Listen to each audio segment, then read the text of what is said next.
Welcome to వార్త నేను దేవా. మీనాక్షి నటరాజన్ రాజ్యసభ నామినేషన్ తిరస్కరణకు గురైన నేపథ్యంలో నేడు గాంధీ భవన్లో సత్యాగ్రహ దీక్ష చేస్తున్నారు. ప్రస్తుతం మనతో పాటు కాంగ్రెస్ సీనియర్ నాయకులు ఫిరోజ్ ఖాన్ ఉన్నారు. చెప్పండి సార్, మీనాక్షి నటరాజన్ నామినేషన్ తిరస్కరణకు గురైంది ఎట్లా చూడొచ్చు? Total undemocratic, unlawful EC BJP టైఅప్లో ఓట్ చోరీ ఫస్ట్,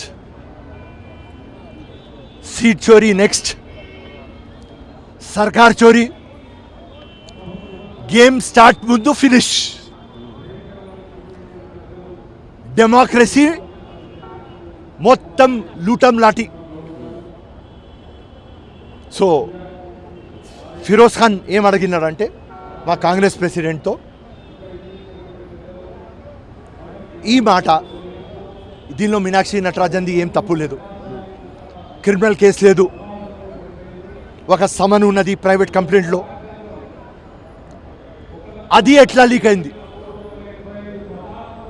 గాంధీ భవన్ నుంచి లీక్ అయింది, నాంపల్లి కోర్ట్ దగ్గర నుంచి లీక్ అయింది, లేకుంటే ఆ శ్రీలత క్యాండిడేట్ దగ్గర నుంచి లీక్ అయింది.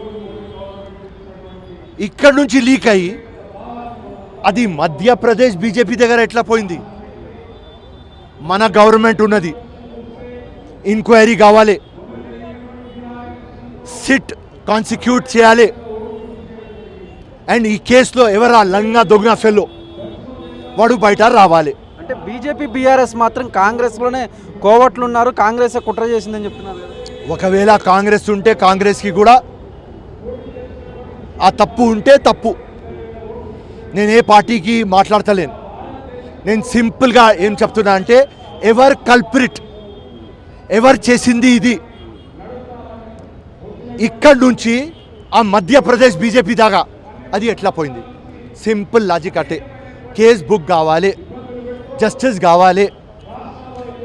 నటరాజన్ గారికి ఇన్జస్టిస్ అయింది, అది మొత్తం లోకంకి తెలుసు. కానీ ఎఫ్ఐఆర్ కేస్ బుక్ కావాలి, జస్టిస్ కావాలి. ఫైనల్గా రాబోయే రోజుల్లో మీనాక్షి నటరాజన్ రాజ్యసభకి వెళ్తుందా? ఇట్లాంటి సిచ్యువేషన్లో కష్టం కనిపిస్తున్నది.